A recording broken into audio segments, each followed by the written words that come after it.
The council work session for City of East Grand Forks, July 25th. It's now 5 o'clock. City Clerk, please call roll. Mayor Steve Gander. Here. Council President Mark Olstead. Here. Council Vice President Tim Riopel. Here. Council Members Clarence Vetter. Here. Ben Pakshavinsky. Here. Dale Helms. Here. Brian Larson. Here. Karen Peterson. Here. Does determine a quorum. Number 1, update on legislative session from Coalition of Greater Minnesota Cities. Marty Seifert. Thank you very much. Would you like me to stand or? Sit. So, okay, very good. By way of introduction, Marty Seifert with the Coalition of Greater Minnesota Cities, Flaherty and Hood. I think I have come up here every year since 2015, so I know my way around town well. Real quickly, the coalition represents 109 rural cities. East Grand has been a longtime member and supporter of ours, and I am all these years coming up here, I have heard about the LGA formula and how you guys are unhappy with it, and we finally changed it so you don't go backwards or stay the same, but actually get increases. So you can save hugs and kisses for later, but I wish we had done this about 8 years ago when I came in for the first year.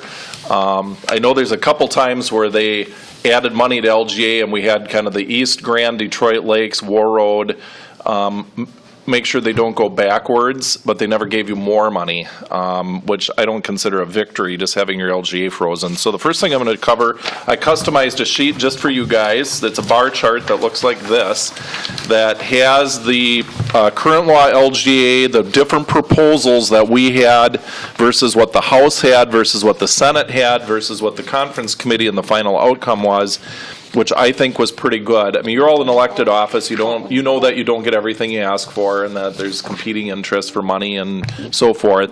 But $225,000 increase versus the gutting you guys have taken year after year of being cut 100 to 200 grand, I think is pretty good. So the trajectory is now going back up again. I'm sure that you guys will spend it well or keep your levy down or whatever you decide to do. You're a lot smarter than the people in St. Paul when it comes to spending money. So that's that. If you want to know a little bit more about how the formula changed and whatnot, you guys are in the mid-sized city category.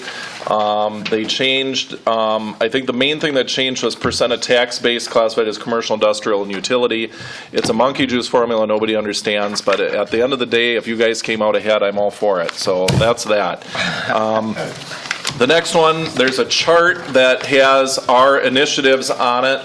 That we listen to our board of directors, mainly made up of mayors, members of city councils, administrators, to give us our marching orders and what to do. We don't make up what we think should be on the legislative agenda. We listen to our members and then we carry it out, assuming it's within reason.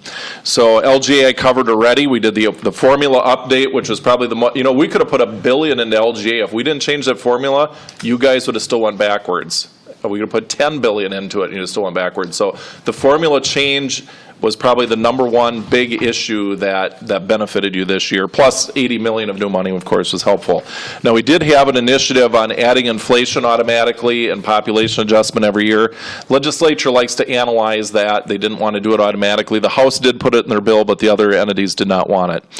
Moving on to the environment, we did pretty well. We got 80 of 90 million for the PSIG program, 87 of 91 for the Water Infrastructure Fund, 41 for the federal match, and then $240 million for lead line replacement. So if you guys do have lead lines in town, we changed a lot to make it eligible, so it will actually go from the street to the house and not just the city responsibility. But if you have an old lady living in an old house that isn't worth a lot of money, a lead line replacement is expensive. It can be $5,000, $10,000, $15,000, $18,000 depending on the length of the property and the age of the pipes and how to get in the house and stuff. So there's almost $250 million we're putting in a fund for that, for access to local governments. I testified in 2 committees on that. I do not testify frequently as much as they would like me to.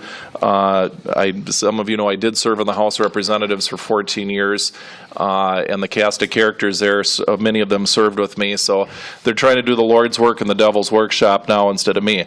On the bottom side, the child care program, We put in a very small amount for the facilities grant program, a large amount, more than we even asked for the DEED Child Care Grant Program, and $7 million for the initiative foundations, and have a good relationship with them because they're going to have dollars to spend, over $1 million per foundation. Those are things for everything from advising the facilities to, building recommendations, all those kind of things. On the backside, workforce housing, economic development, we're trying to get this broadband thing wrapped up after spending I don't know how much money to get the border-to-border program finished up. $10 million for BDPI, more than what the governor wanted, the same as what the legislature wanted. I think East Grand has accessed that in the past. It's mainly for businesses that expand or come to a community to pay for things that are public in nature, a sewer line, a water line, a service road, etc. It is an only rural program. We hatched it up in our office when Ventura was governor. The 7-county metro is not even eligible for it, and we always fight very hard to just keep it that way. They have plenty of economic activity. They don't need that program. We also got some money from the general fund for BDPI, some money for housing, both workforce and infrastructure grants. And then finally on transportation, I know that you are in the large city category of 5,000 or above, so you didn't have the problem the small cities have with getting no money from the gas tax. I think most of you know 59% goes to the Trunk Highway Fund, 29% to counties, 9% to cities of 5,000 and more. So in Polk County, you'd have you and Crookston would have gotten several $100,000 per year of dedicated money out of the gas tax. All the little towns got zero, even though they have street needs. The coalition is made up of larger cities like you, smaller cities like Red Lake Falls, and so everybody as part of a coalition has been supportive of trying to find money for them. So for the first time ever, we have a dedicated revenue source for the small cities, but we did get some money in the MSA formula of up to $40 million for cities like you. So part of the coalition is, don't help one and not the other, so we got money blended in for both sizes of cities. The larger cities assistance account is going to have $13 million a year. That's a new program. Corridors of commerce are those kind of interregional corridors like Highway 2, 59, 71, 23. There was a formula adjustment that we worked on. You might remember about 5 years ago, Hennepin and Wright County got 98% of the corridors of commerce money, and the other 85 counties got zero. So we see it as our job to make sure that never happens again. So we did some adjustments in that. We got $25 million in cash and $145 million in bonds dedicated for that program to help those interregional roads. Real quick to finish up. The CGMC conference is this week. To save the dates, it's in Thief River Falls, so we try to move it around. A lot of people say, well, we don't go to these conferences because they're in Winona. Last year they're in Red Wing. So it is close. You're probably not going to get a whole lot closer than Thief River in the next few years. So if any of you can, we still have openings for people to come in. The meat of the conference is probably on Thursday. They're going to talk about a lot of legislative items and what we're going to do for next year. And then there is a public safety aid account that got started for all cities are eligible, including you guys. You can give this to your police department to help figure that out. There's certain things you can't use the money for, like armored and tactical vehicles or tear gas. I doubt that you were going to do that anyway. So usually when we are asked about that, if it's stuff that you guys don't care about and they put these strings and mandates on, we probably just let it go. There is going to be probably some discussion at the conference about this new paid leave program. There's a little mention of it on the back page of this handout. You guys are an employer. It's not just the small businesses and the big businesses that are impacted by this. So there is going to be up to 12 weeks allowed for caring for family members or whatnot, 12 weeks for recovering from your own thing. Mental health is included. So it's capped at 20 weeks a year. Now, some of you know the math of 20 weeks into how many months that is. If your entire police department walks away for 5 months because they have some type of ailment or whatever it is, or your water department or your fire crew or whoever it is, you really can't question it, quite frankly. It's a $10,000 fine if you say no and the Labor and Industry Department finds out it was legit. So this isn't just the quilt shop on Main Street when all their employees are going to leave for months on end. This is the cities, this is the counties, this is everybody. The churches, whoever employs a human being of more than one person is going to have to deal with this. Doesn't start until January 1 of the following year. The payroll tax on the employee side and the employer side is 0.7%, so you guys will have to levy for that or use your new LGA for that or whatever. We did make the point in the LGA discussion, by the way, that when you dump unfunded mandates on the cities, please pay for them and don't just dump them on us. This is an unfunded mandate, this new program, because the employer has to help pay this and the employee. So it did help us in the argument on the LGA, but as you guys do your budgeting and you talk to your finance officer, make sure that you account for this when the time comes. With that, I can stand for whatever questions you have. I tried to pound 50 pounds of potatoes in a 5-pound bag. Anybody have anything? Everybody? You guys pretty happy with session this year? Say, Marty. For the lead service line replacement, all of that money is going to be administered through the Minnesota PFA? Yes, I believe lead line is going through the PFA. It could be going through the MPCA. I'm trying to remember now. They changed it as it went through committee about 4 times. I'm trying to remember how the final one, I think the PFA, which is the more friendly regulatory agency. I'm pretty sure they were the ones that ended up with it at the end, but 90% sure on that one. That was more Elizabeth's bill than mine. Marty, to your question, are we happy with the session this year? I'll answer by saying we're happy with your involvement with the session this year. I'm not sure how to take that. That's good. You're pulling in the right direction for Greater Minnesota, and thank you for that. I know your number one issue is that formula. Yeah. I mean, that I heard that loud and clear from you guys. And I told Bradley, we cannot walk out of that room and have War Road, Detroit Lakes, and East Grand get screwed again. Sorry for the French, but, you know, we had to get that updated. Thank you. You'd end up at 0, I think, or if that stayed the next 22 years, I think it would have been at 0. You guys would have had no LGA.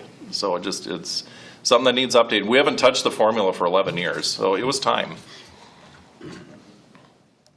Other questions, concerns? Yeah. Yeah, just a question on cannabis legalization. Wondering from the leagues, or from your guys' perspective from the coalition, will there be some more guidance from the state? Yes, they are working on administrative guidance on that. I have sat through several city council meetings now where they're talking about moratoriums until they can get their arms around it. At some point, I believe you have to give a license out for every, I think it's 12,000 people or 12,500. At least one vendor has to be given. They're going to mandate that you have to give a license. Our point, whenever it comes to any of this stuff, is local control. If a local community doesn't want this, they should be able to put a moratorium on it and not have it. If some town is conservative and they don't want marijuana sold there, the council should be able to take input from their constituents and say, we don't want this in town. But the legislature said we're going to mandate that it happen. There's a lot of goofiness in it that we don't understand. We weren't heavily involved in it, but they're giving out the licenses based on certain factors. If you're an ex-convict convicted of a drug offense, you get more points for getting a license to sell it. I don't know who came up with that idea. So I kind of I scratched my head at some of the ways they came up with this law. The legislature, I think, in the short term does allow the cities to do a moratorium in the short term, but there's going to be a little more discussion at the conference about this. And frankly, the cities should give us input on what would you like. We always like maximum local control. You should be able to have 100 marijuana vendors or 0. It's really up to you guys. Liquor licenses, whatever. You guys get pretty free reign on some of this stuff. Why is this different? Now, is there ways around it where you can give yourself the license to do it at your municipal liquor store? I believe so. And then maybe do a surcharge or a license fee at a very high amount. I think they are trying to manage that at the legislative level to make sure the cities don't do an end run and a de facto moratorium by saying, well, you can have a marijuana license in this town, but it's going to cost you $8 million to have one, because that would be de facto outlawing it. So I think the legislature is trying to force it to happen, not necessarily allow it to happen, which is a little different than what I heard during the campaign, but it is what it is, I guess. They talk about like tax rates, like another end around would be like, well, it's a 200% tax, you know, and then nobody buys it. Yeah, Yep, I don't think they allow an above and beyond you have a local option sales tax coming now, correct? So I don't think they allow an above and beyond that from the local governments, if I remember correctly. So it's the standard rate that they're setting, which is above the regular rate. I don't think there's anything allowed above and beyond that. But they're going to come out with guidance from the Revenue Department on all of this stuff, on what you can and can't do. I don't know if the cities want to get into the marijuana business and sell it out of their liquor stores. Some are throwing that around as an idea, but it's all the fun things when you guys decide to put your name on the ballot that you're going to have to deal with that you probably had no idea at the time. Any other questions, concerns? Anybody going to the conference on Wednesday, Thursday, Friday from this crew? Okay. A room for you. All right, I'm off to appreciate it, Warren. sir. Thank you. Thank you. thank you. Okay, move on to number 2, request to amend Memorandum of Understanding for School Resource Officer Services. Chief Hedlund. Thank you. Just to give just a brief history, back in 2014, we were awarded a grant through the COPS office that paid part of the cost for a school resource officer to be brought back into East Grand Forks. The remaining share was agreed upon between East Grand Forks and the public schools to split the extra costs over and above that grant at a 50-50 rate. The grant covered some of the expenses for 3 years, then we had a mandated 1-year retention period. We've since had one MOU that covered 3 years, and we're now partway through our second MOU, and so we've had the program in effect for about 8 years. The department heads are all part of our current ad hoc finance committee, and some of the discussions there led to me being asked to contact the schools and see if they would consider paying a greater share of the SRO wage and benefit expenses, because in reality it does work for the school district in a typical year greater than 50% of the time. I contacted Mr. Brian Hackbarth, who is the interim superintendent of the schools. We got together, had a very good conversation, and he stated that the school district is willing to take on 65% of the cost for that position, with the city covering the remaining 35. He did request that, he stated that he would be bringing that to the school board in August. So obviously time became a bit of an essence for us to be able to get the MOU adjusted and approved here within the city if we were going to be able to do that. The school's request was that the MOU remain exactly the same as it was, with the exception of changing the payment details, or the percentage details, to 65-35. Everything else would be the same. He did stress that if you're not aware, we did have to pull Nick Gunderson, our school resource officer, out of the schools from a full-time basis this past spring because we simply were that short on staff. We're in a better position now with 2 officers currently under training, and we're looking at having Nick back in the schools. I don't recall if I announced this or not, but towards the end of September, it looks like, I believe it's Monday, September 25th is our plan to have him back in the schools. And honestly, they don't want to see us have to pull him out again, and I assured them that we didn't either. That was the last thing I wanted to do. It simply was, we just didn't have a choice for staffing level. Nick did, on all his days on during the week, to make a very good effort at getting into the schools and trying to stay involved as he could, but of course it wasn't quite the same as when he was in there on a full-time basis. Late September, he'll be back in on a full-time basis. At least that's our plan. So, any questions? I see none, sir. Appreciate it. Number 3, consider approving the Safe Streets and Roads for All Program Memorandum of Understanding. Ms. Ellis. Thank you, Council President.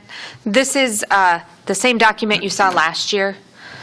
We applied for the Safe Streets and Roads for All grant. We had to have a memorandum of understanding in there as to who was going to complete the study and how it was going to get paid for.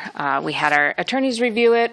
They made their remarks. Nothing has changed since last year. However, at the council meeting, when you approved us applying for the grant, I stated that I would bring this back to your attention. If we did receive the grant, we received the grant. And so just as a reminder, the MPO will be conducting the study. It's a $500,000 grant. The cities have to pay $100,000 or 20%. It's split between Grand Forks and East Grand Forks, and it will be paid for over the course of 2 years. So it'll be a $25,000 budget amount for the years 2024 and 2025. Anybody have any questions? See none, ma'am. We'll move on. Review of the Pace Edition plat. Ms. Ellis. I am bringing this plat forward because I will not be in attendance at the work session the second Tuesday in August. We have received an application from Green Life Properties. They own Pace Painting. It's the property just south of the railroad tracks where the Pace Painting building is, A&H Vending. I think Stengel Graphics is renting a facility there. What they're trying to do is they're trying to replat it, clean it up, because there's 4 or 5 different plats involved in it, as well as some legal descriptions. So they're adding a piece of property that Pace had purchased from the railroad. They're cleaning up the easements. They're making sure they have an access easement, and then just making them into 4 lots so that it's a cleaner title. It's a cleaner legal description. Nothing's changing, no new buildings. It's really just for ownership purposes so that they can sell it.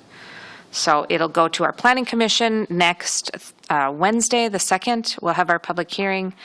Everyone within 350 feet have been notified.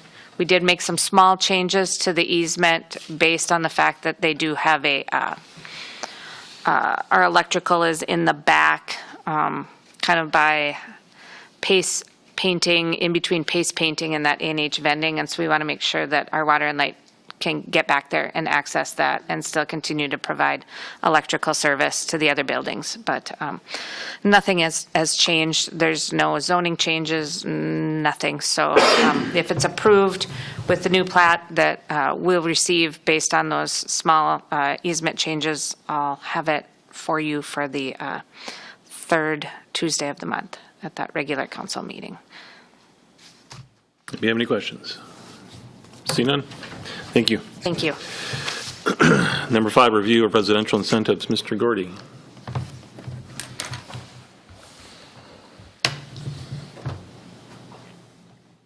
The city has 4 incentive programs for residential.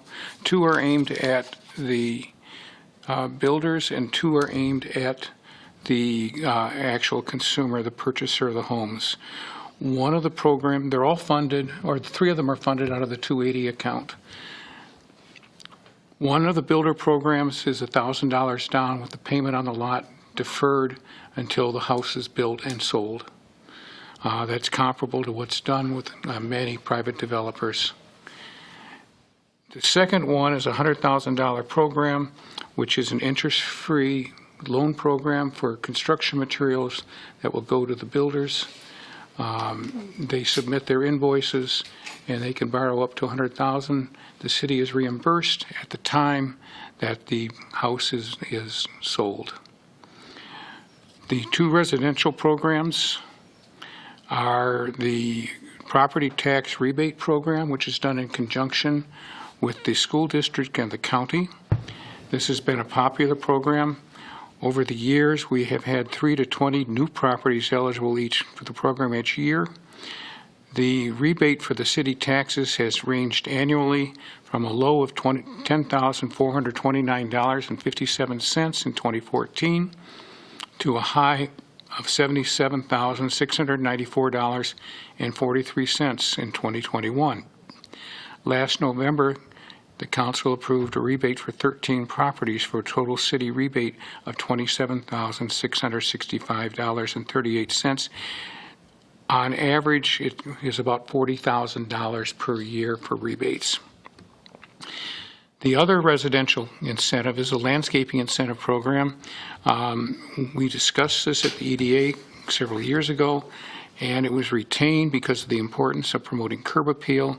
There's less than $10,000 spent in rebates each year, and for the small amount, it provides a lot of benefit to the city. The $10,000 in rebates is a maximum of 20 rebates to 20 homeowners.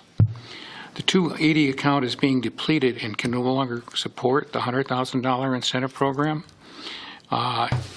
In fact, we had a request recently for use of that $100,000 incentive program, but because the account does not have sufficient funds to pay for that, we denied that person access to the program. One of the things Well, at a future date, the account will lack funds for the buyer rebate program as well.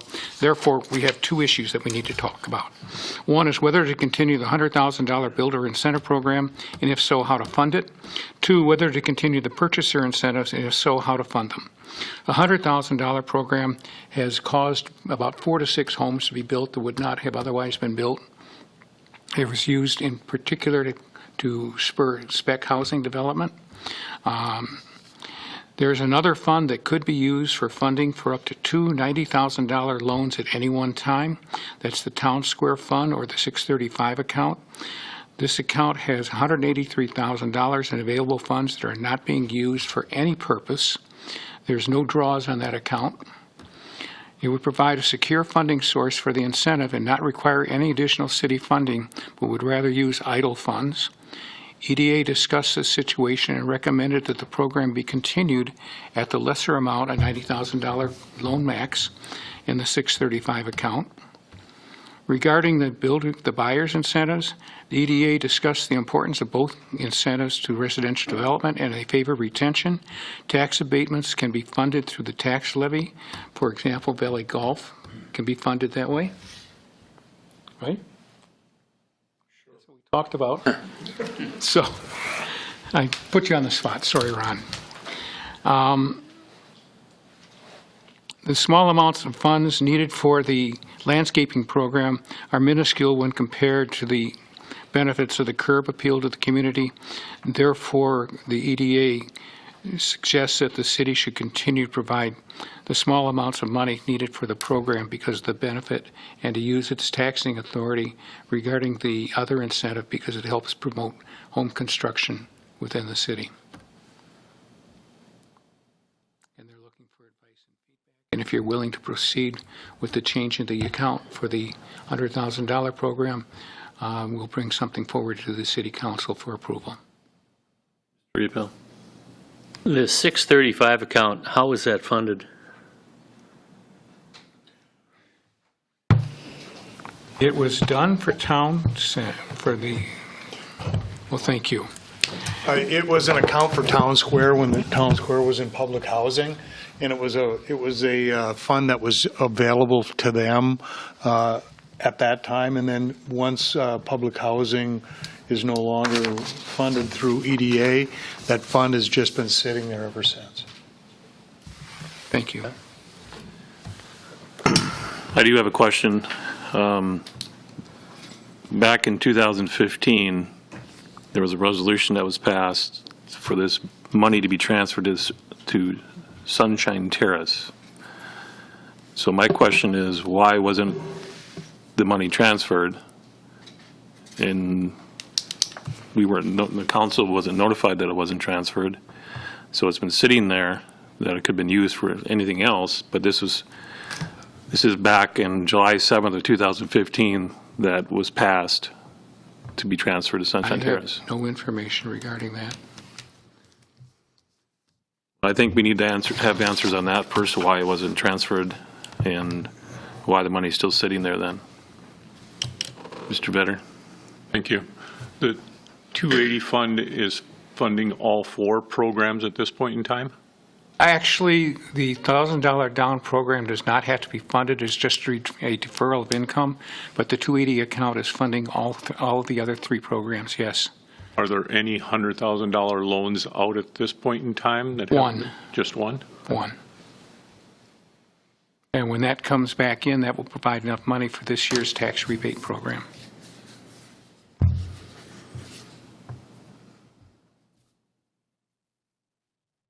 Anybody else have anything? I think I would like the answers on why this money wasn't transferred and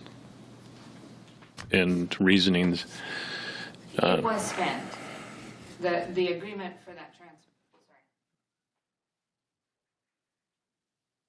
I recall the agreement for that transfer was for us to replace the roof at Sunshine Terrace, and that did occur at the cost of around $150,000 for the bid proposal, the advertisements, the architecture to draw up the bids, and then was actually paid out to the contractor that did it.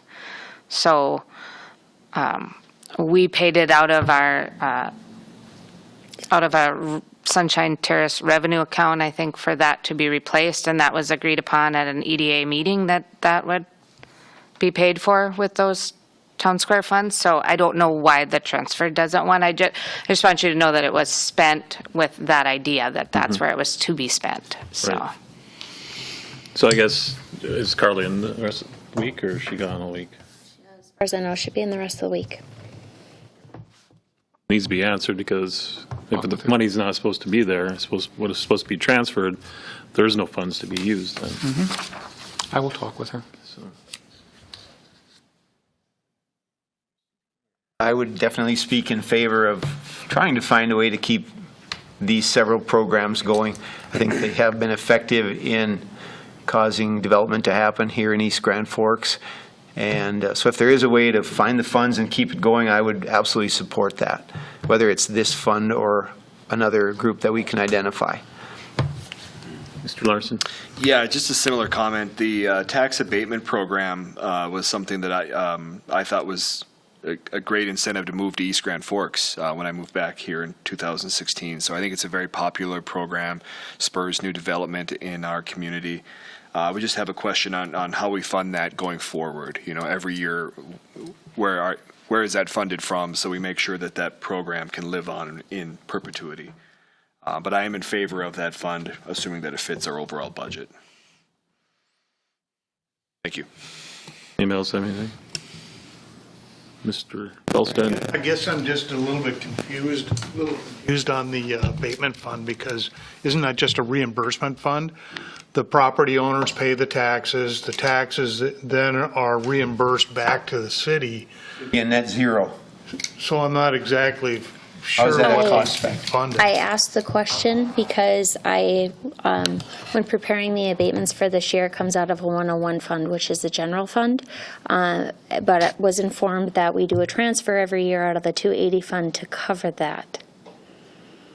So, and when I would look back at previous resolutions, there is on the transfer resolution that's done every year, there's a transfer from the 280 fund to the general fund to cover the tax abatements. Thank you. Anybody else have any questions? Well, I guess get with Ms. Anderson and circle back with us, please. Okay. Move on to number 6, request to start hiring process for accounting technician. Ms. Nelson. Ms. Anderson was going to bring this forward. She is not here with us tonight. And the request was made to have the council consider looking at filling the accounting tech position. So that has been open since May 12th. I know Ms. Passa left at the end of April, and but the position did not become vacant until May 12th. So I'm just asking the question. Is this, one question that came to my mind right away, is this in the budget for next year still, sitting there? Yes? Okay. This originally came around with the ad hoc committee. When this position came open, the committee felt that it was a good time to look at the accounting service and see if we could combine anything, especially because we knew that there was going to be a retirement on the water and light side. Water and light has decided to go ahead and fill that position. So now there isn't an opportunity to combine two positions into one. So he felt that it's probably time to move on filling the accounting position, since we can't do anything with it now anyway. I don't have a problem, but, putting it out there, as long as we're planning for it in next year's budget. So, if that's something that everybody else is okay with, I don't have a problem with it. If we didn't have it planned for in the budget, I'd say probably not. But Just if we could talk about who's picked up that workload and how's that been going? Is somebody currently overwhelmed with that workload? How are we doing there? I think it falls on you, right? It's split between me and Terry.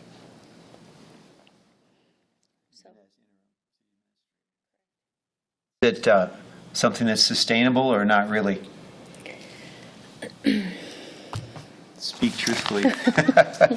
Let's just say it's been very hectic. Yeah. Yeah. I mean, that's the fundamental question from an operations standpoint. Are we sustainable right now or not? And I sense that we are not without that hire.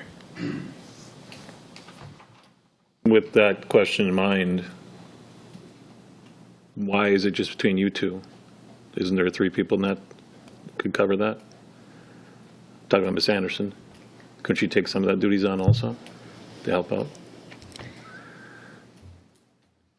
I know she's not here. I'd ask her. Nope, I understand that, and I guess it kind of got split between the 2 of us because I was most familiar with completing the accounts payable, and Terry was most familiar with completing the payroll. We've kind of tag team doing accounts receivable, and those are, since the audit's done, there are certain things that position did, like for the audit. Since the audit's done, that stuff doesn't have to be done, but I'm not entirely sure everything that Audrey prepared for that helps with the budget, which we're obviously looking at that right now. So, Larson. Yeah, I would be very cautious or concerned about filling this position now ahead of the budget not being finalized yet for next year. I think when it comes down to it late in the year, and if we're in a position where individuals' positions within the city are being considered to be removed from the budget, we're going to wish we had unfilled positions. I think we really will. And so to leave this unfilled until then, I know there's added stress here, and hopefully we can spread that workload out a little bit better or evenly. But to defer this until the budget is set, I like that process better from my perspective. To fill it and then to have to unfortunately cut it would be a very challenging situation for us to be in. Not to say that's one that would be cut, but just in general terms. What's the amount of the placeholder for this? The dollar amount?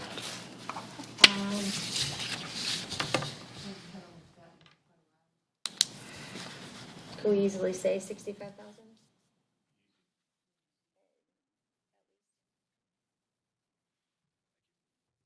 It goes back to where, with the opening of Waterlight, we could have had one position eliminated, but they chose to move ahead.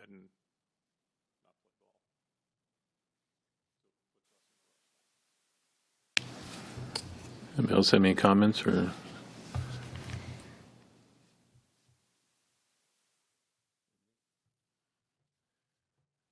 So we're looking to have us vote on this next week. I mean, assuming it's, if you want to put it on the agenda, put it on the agenda, and people can vote how they want to vote. Okay. So, all righty.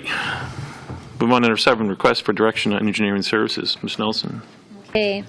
This also is coming out of the Finance Committee, where it was determined that it's not cost-effective to start up an engineering department in-house. And with the current contract expired, we're looking for direction from the council about if requests for proposals for services should be asked for. And I'll let, if Karen or Clarence want to make any additional comments. I was under the impression it was a little more harder request from the committee, that they did want us to go out for proposals for engineering services. Their feelings was that we haven't gone out for proposals for years, and maybe it's a good time to start to make sure that everyone is, that we're getting the best bang for our buck. I just think too that it was, because contracts are up, it's not going to hurt to ask, right? Where I think it's got one of two things that it's going to show, where is there going to be somebody else who can provide the service, or is it going to be an opportunity for the current engineers to really showcase what they are offering the city, right? I think it's got a twofold purpose in it, but I do think it's based on the fact that the contract is currently up for renewal. Ben? Thank you. Do we 2 or 3 bids that are way more than what we pay today?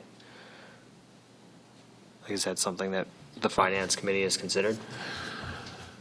Or you can get somebody who wants to lowball to get in the door, too. I mean, you could look at it that way, too. Very well could happen. I guess I don't know what,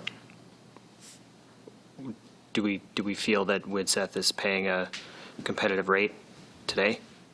Do we have any idea? Well, based on the review that they did in regards to whether or not it would be cost effective for us to hire in-house, right? There's no, I mean, it's hundreds of thousands in comparison. So realistically, are they competitive? From what I understand, yeah. Okay. Mr. Emery. Good evening.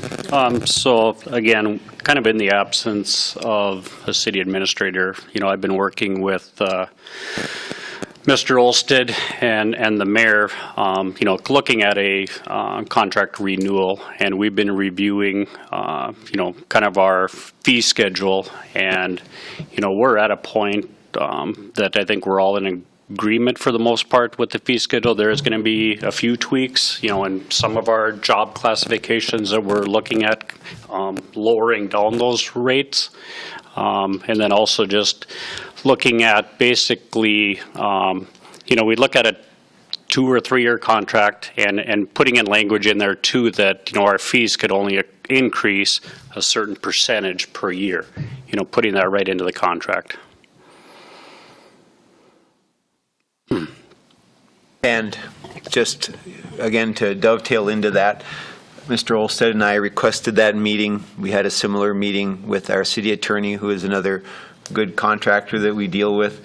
And so we've carried through to kind of like what Mr. Murphy would have done, or city administrator, the front end work, to then bring a recommendation to the council. And I would agree that the meetings have gone well. There's been some back and forth. Steve Emery did propose looking at maybe a 5% cap on the second and third years. We are like halfway through the first year with what I would like to think of as a 3-year deal. And Mr. Emery proposed a 5% cap. We came back with, we think 3, just under the tight budgets that we have as a city. We felt like 3 was good, and Steve was very agreeable to that. And so really the back and forth has gone well. I think it's been pretty transparent as for what the city is looking for, what they are able to provide, and the fee schedule back and forth.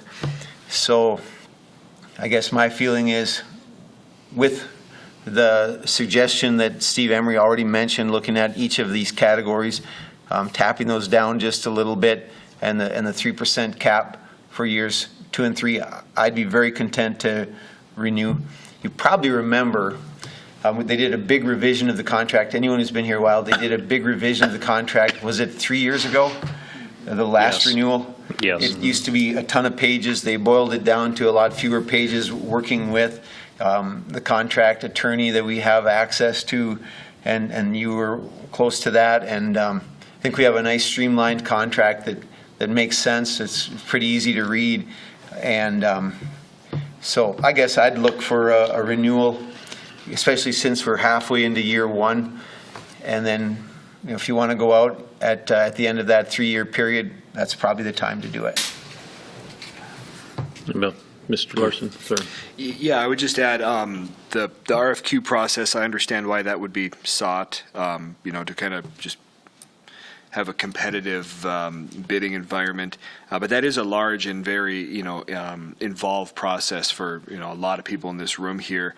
I would think on the starters, we could potentially look at other rates that, say, the city of Grand Forks has with their engineering firms that they contract with, as just a kind of a quick check. And I think that might provide the information that we're looking for here to ensure that taxpayers are getting their best value, to give us confidence to move forward. And then on the contract terms, that it's concerning on the outside, I guess, to hear that it's expired. I mean, we should not let that happen going forward, for sure. But I'd be strongly in favor of like an annual adjustment that's pre-negotiated within high and low. and then we can sit down annually and, address that, rather than have it like renegotiated every 3 years. Because then I feel like when there's those longer terms, firms and vendors are building in risk into those numbers to address some unknown inflationary costs, when it would be better to just look at it every year and come to grips with the realities of the economy. But yeah, I think we should just maybe do a check with our friends in Grand Forks early here, just to see where we sit, then decide what to do next. To your point, just so you're fully aware of it, the contract stayed, and then there was a rate page that could be flexible annually. So it kind of, yeah. Yep. It would be great to set that high adjustment line too. I think that would I'd feel a lot better budget-wise, knowing that, we'll negotiate somewhere between, like you said, 0 and 3 or 0 and 5. That seems reasonable, but we don't have to start at 11. That seems like a non-starter for everyone. Yeah. And like the mayor said, I mean, when they asked me, I threw out 5, they came back with 3, and again, we're glad to work within those limits. Better? Thank you. I look at this like we do with our audit services. We go out for an RFP on our audits every 3 years. It keeps everyone honest.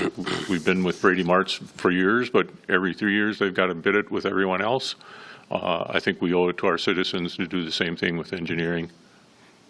And it just keeps everyone honest and says, yep, you're getting the best buck. We did an RFP. Here's 5 people that came back and bid it, and Widsith still came in low, so that's why we're going with them.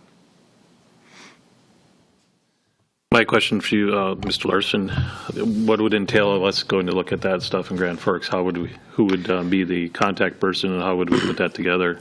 My thoughts would be, it would be start off with an informal request to their city official, because they have a number of standing agreements with engineering firms. I can think of 2 off the top of my head. There's maybe more. They're also public documents. We could get them that way as well. But I believe there's most likely standard rate sheets for the typical position types that are fairly standard in the industry. So you would see, project manager, project engineer, senior engineer, things like that. Sure. I would think David Karenko, who's the assistant city engineer, would be able to provide those.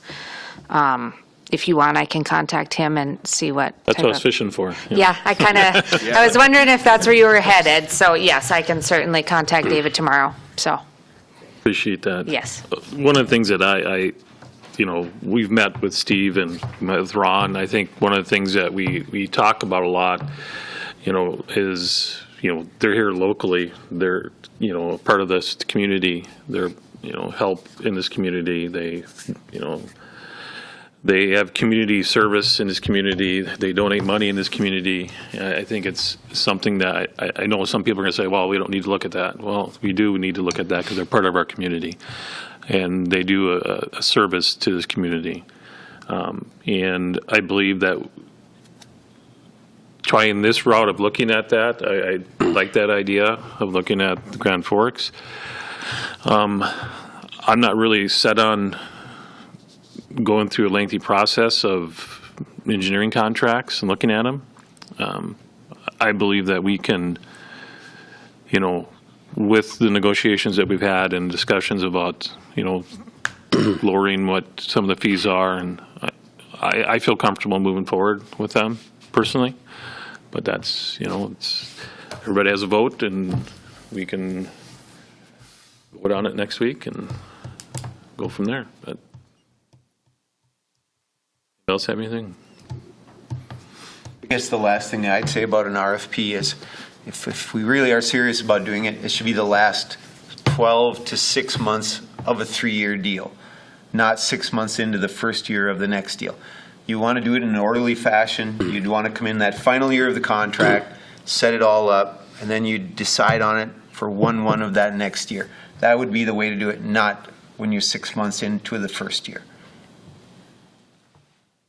I guess I agree with that statement. I think that a lot of things that we're learning with our ad hoc committee is that we can find savings, but they're 3 to 5 years out, right? Is this part of our 3 to 5 year plan where we're putting more of a formal process in place as opposed to coming behind the 8 ball on this. It makes me a little nervous. Mr. Emery? I just want to point out again, just let's say the benefits of having a local community as your, or a local consultant as your engineer. Again, we've been providing engineering services in this community for the last 67 years. We are always accessible. We have on a daily, weekly basis, we have contractors that stop in looking for information that we may have on utility locates, just other general information. So again, city staff, on a weekly basis, we got city staff that stops in is looking for information, so I mean, we are a valuable resource. Again, from the water and light standpoint, we not only provide the civil engineering services, but Todd Forrester is basically the city electrical engineer. So that's a service that we're providing for the water and light. Again, we got family that lives in town here. We have 7 families that work and live in this community, pay taxes in this community. So again, we understand the importance of, keeping our cost, in touch. So, and again, I think right now, even the benefit that you have with WIDSET that we didn't have back in the Flo and Sanders day when it was, 11 employees. Right now, we have access to over 200 employees, 18 to 20 different disciplines that we can reach out to when there's a project. So again, support or appreciate the opportunity that we've had over the last 67 years and just, want to continue that relationship. Anybody else have anything to add or questions? If you get that information, Nancy, it'd be great if you would maybe pass it along. Yes, I will. All right, thank you, ma'am. All right, move on to number 8, consider proposed 2023 winter registration rates. Reid. All right, thank you, Mr. President. In the 2023 budget for revenues, we budgeted a 5% increase in our hockey and figure skating revenues. So the fee schedule that's in front of you basically accounts for that if registration numbers stay the same or equal to what they were a year ago, which is what we certainly anticipate. In that document, in addition to the 2023 proposal, there are numbers for 2024 and 2025. I want to point it out, I'm not asking for action on those years yet. I think the next step with those would be to share that document with our clubs, our figure skating club and our Blue Line club, for feedback about what a fee increase of that magnitude would mean to their clubs and how they feel it could affect participation numbers, if at all, and really open a discussion about if there are any other opportunities or ways for us to fund our programs beyond just registration fees. Because as you look at it, they show a pretty significant increase over the next 3 years. And the increase is tied to the analysis we did through this ad hoc finance committee, looking at what it really truly costs us per kid, per participant to operate our winter programs.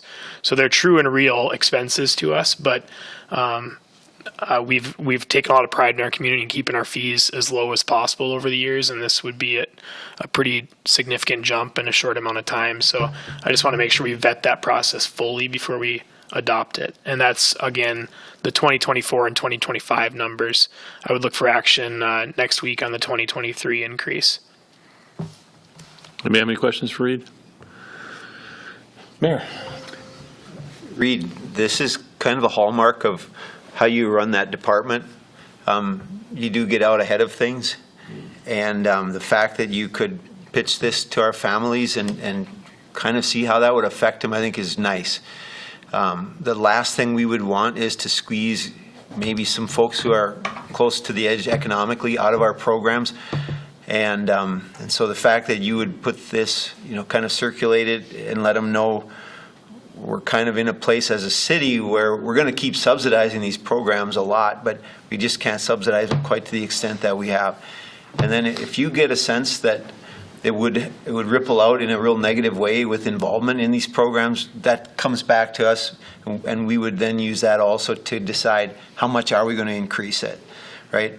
So I appreciate that you're doing that. The last thing we want to do is to squeeze folks out of here due to economic hardship. That's the last thing we want to do. Thank you. Thanks. Anybody else? Larson? Yeah, look at the numbers here, Reid. Correct me if I'm wrong, but it's looking like we're attempting to get to break even somewhere between 24 and 25. Is that The way, seem right? Yeah, thank you. I mean, really, it's the 2025 numbers is what I would anticipate when we'd be at a break-even point.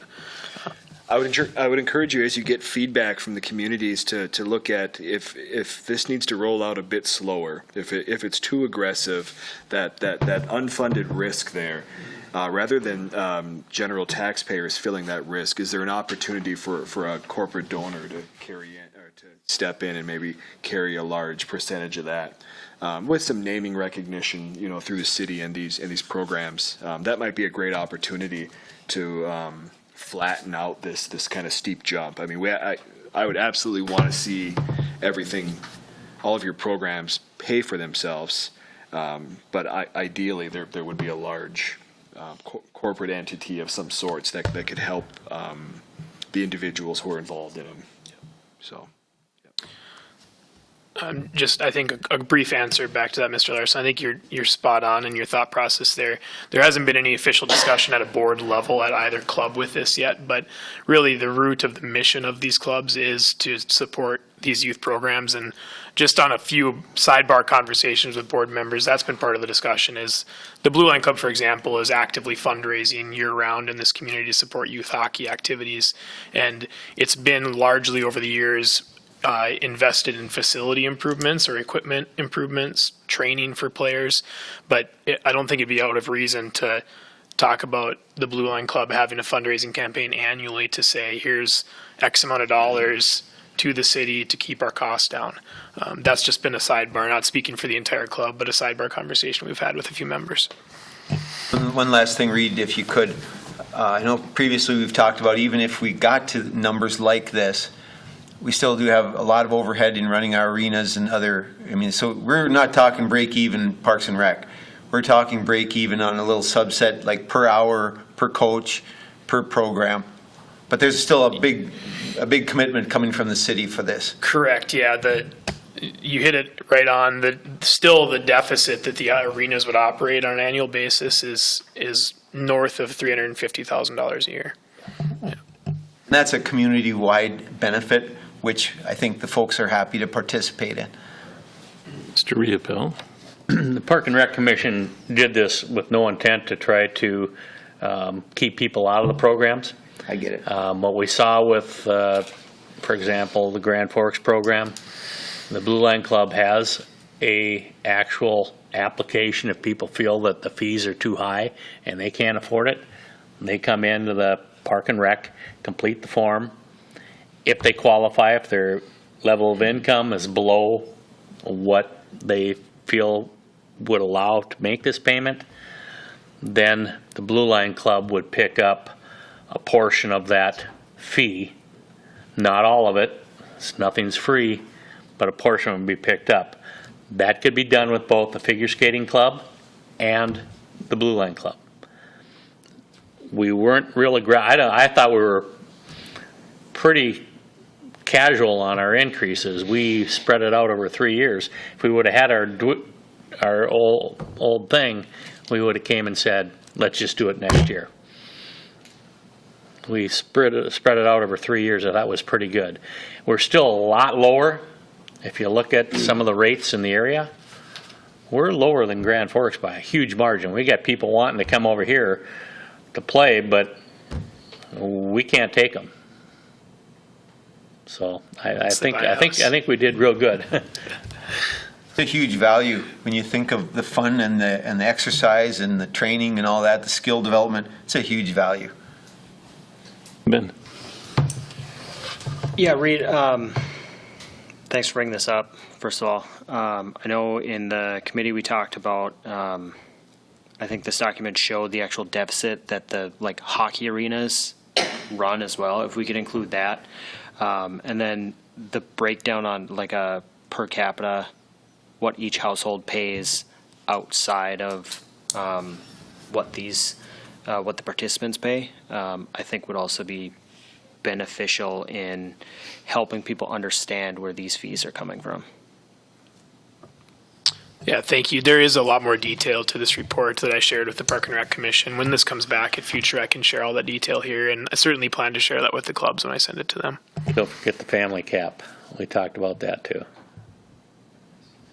All right, anything else, sir? Appreciate it. Move on to number 9, request to fundraise for playground at Griggs Park Trailhead. Reid. Thank you again, Mr. President. In this packet, I included a couple of site maps of the Griggs Park Trailhead and what a potential place that could look like there. If you're not familiar with where Griggs Park Trailhead is, it's basically across the railroad tracks from Sacred Heart. A lot of people locally refer to them as the Sacred Heart bathrooms. This discussion point came up. Miss Becca Walk, maiden name Aker. She's Dave Aker, late Dave Aker's son.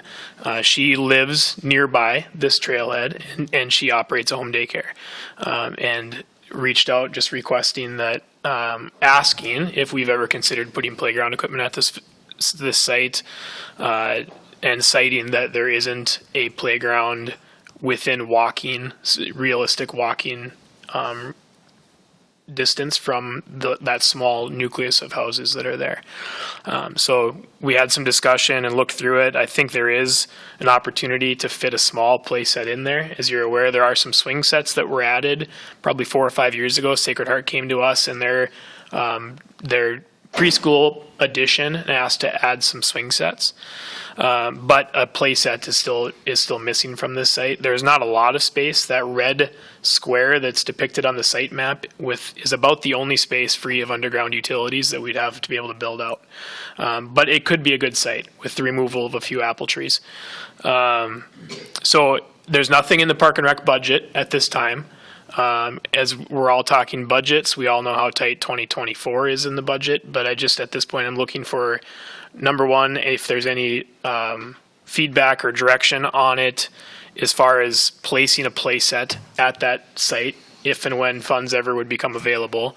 And if you all felt the answer to that is yes, then just authorizing Becca to be able to start fundraising alongside the city to be able to come up with the necessary funds.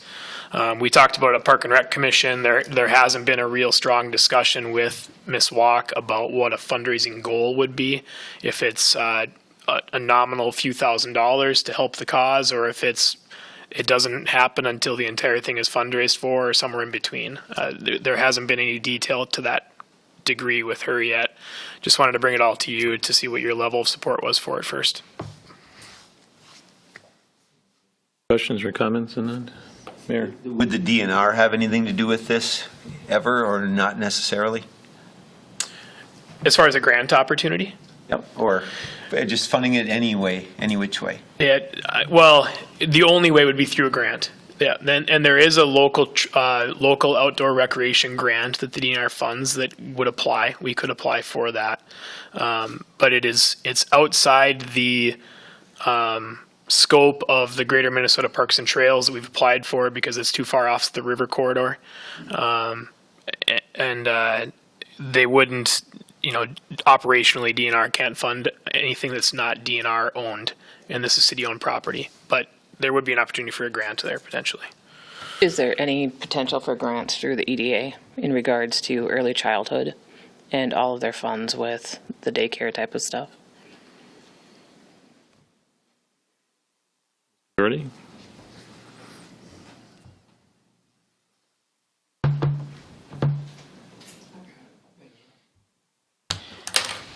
If I heard you correctly, you asked if there was funding opportunities through the EDA to do this? Well, through like the programs with the early childhood that...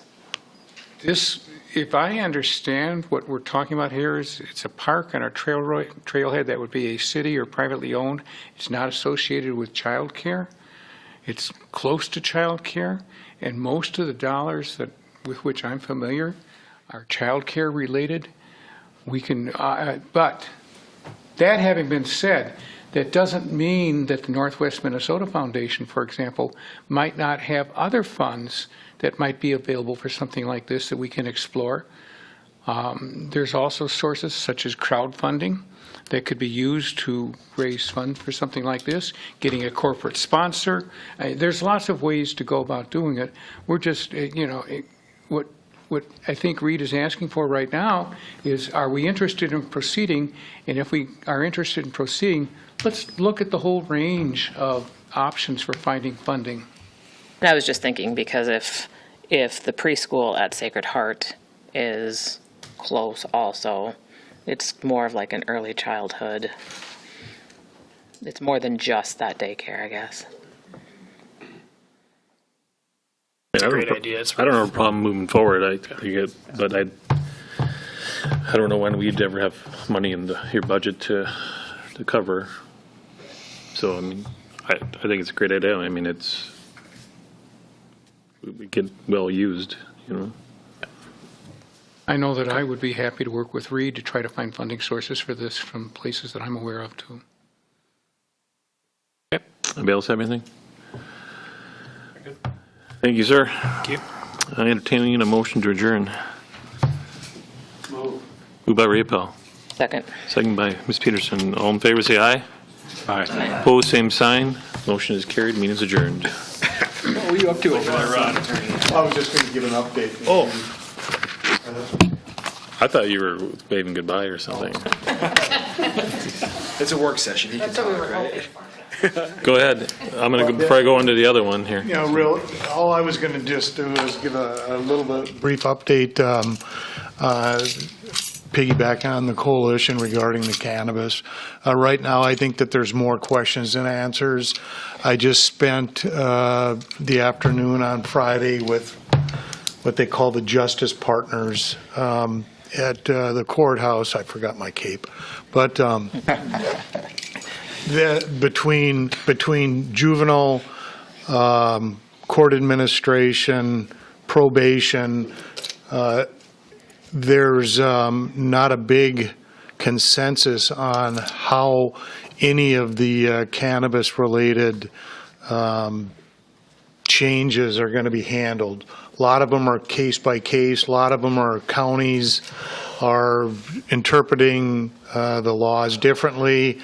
A lot of it's potentially going to land on law enforcement, and law enforcement really doesn't have the access to it right now. So we're working on that. The other thing that I was going to discuss just briefly is it's really questionable on personal use and whether or not you're going to be able to consume marijuana walking down the street. So if it's something that this council would like to explore, I've been discussing with the city of Crookston and the county possibly doing a kind of a personal use ban on public places so that you're able to put an ordinance in place that would limit that. Right now, it's questionable on use and where you're going to use it. You can't use it if you were going to be smoking in a car or whatever. You can on private property, those types of things. So anything that would be public, and then it's already would be banned if it was already banned by the Clean Air Act, so, but there's a lot of outdoor places, just walking down the public sidewalk that wouldn't be covered that way. So if you're interested, I'll start looking at it to try to put together just a brief ordinance that you could look at to see if you'd want to pass it. Chief Hedlund, you have something on that? On that note, if you maybe haven't seen it yet, the coalition actually did send out an email with some information. That was one of the topics covered in their email that they sent out yesterday. Article along this topic as well in the Star Tribune today. I forwarded some of that similar information on to Mr. Huttunen, Ms. Nelson, and Mr. Olstead, just wondering if we wanted to start putting this forward. So thank you, Ron. I appreciate you bringing it up. I would agree with him. I'm glad to hear that Ron's already taken some proactive steps, because I personally think that a number of people in the community, obviously there's a number of people in the community that are supportive of personal use, but the public use, for example, in a park, I personally don't know that that's appropriate. So I think that it's something that the city should probably consider. So, thank you. Thank you. If you could please, and I know, Ron, this is not 100% in your purview, but somehow we all have to understand, firearm requirements will still require a zero tolerance. That's a federal law. So if you have any sort of NFA or any firearm kind of situation, you're still bound to the federal law. Myself as an optometrist, I'm bound to the federal law. I can't participate in any of this. Maybe school teachers, we should identify in our own minds and probably as a courtesy to our citizens, make them aware that they may fall into a subset that really has to have a zero tolerance, none. I mean, I'll hit that in multiple ways. And again, we should all be aware of that. Thank you, sir. All right, we can move on to the called order special meeting for City of East Grand Forks. Excuse me. It is now 6:10. Would City Clerk please call roll? Mayor Steve Gander. Here. Council President Mark Olstead. Here. Council Vice President Tim Riepel. Here. Council Members Clarence Vedder. Here. Ben Huckabee. Here. Dale Helms. Here. Brian Larson. Here. Karen Peterson. Here. Does term quorum. Number 1, consider adopting resolution 23-07-48 approving an employment agreement for the city administrator position between the City of East Grand Forks and Mr. Reid Huttunen. Is there a motion? Move. Moved by Riepel. Second. Second by Larson. Questions or in discussion? I see none. Do a roll call, please. Peterson. Yes. Vedder. No. Huckabee. No. Riepel. Yes. Helms. No. Olstead. Yes. Larson. Yes. Motion is carried. Move on to number 2, consider approving to start the hiring process to fill the position of Park and Recreation Superintendent. Move. By Riepel. Second. Second by Larson. Questions or discussion? I see none. Roll call, please. Peterson. Yes. Vedder. Yes. Huckabee. Yes. Riepel. Yes. Helms. Yes. Olstead. Yes. Larson. Yes. Motion is carried. Number 3, discussion on possibly filling interim Park and Recreation Superintendent position. I guess the reasons on here, I guess we got to figure out what we're going to do. I mean, are we going to have, do like we did with the city administrator position, put it out there, see if we can find somebody to be an interim or within, or I guess what are people's wishes and what do they want to do? So, Ben. I think we see if anybody in the city wants to handle it. What was that? If any city employee is interested, I think we allow them. Internally? Yep, internally. Yep. Mr. Larson. I support that as well. Anybody else have any thoughts on it? I don't have a problem with that either. I'm just, we need to have the discussion of what we want to do. So, Mayor. I know it kind of goes without saying, but whatever we have for an interim, it's sure nice to have you in-house as a resource for that interim. Mr. Riepel. I did speak to someone who was a prior Park and Rec director, and I got a pretty adamant no on it, so. I won't say what he said, but is my brother, so I'm going to keep it to myself. All right. Anybody else have any questions or Reid, do you have any comments? thoughts on internal versus external? At first thought, I think it's certainly right to look at internal initially. I guess I hadn't even thought about a potential external candidate for it. As Mayor said too, I certainly plan to still stay really involved in a lot of these projects that are ongoing that need to be wrapped up through the summer months. And I haven't had really thorough discussion with internal staff if they have any interest. I wanted to see what the thought process of the city council is tonight, but I think that's as good of a place to start as any.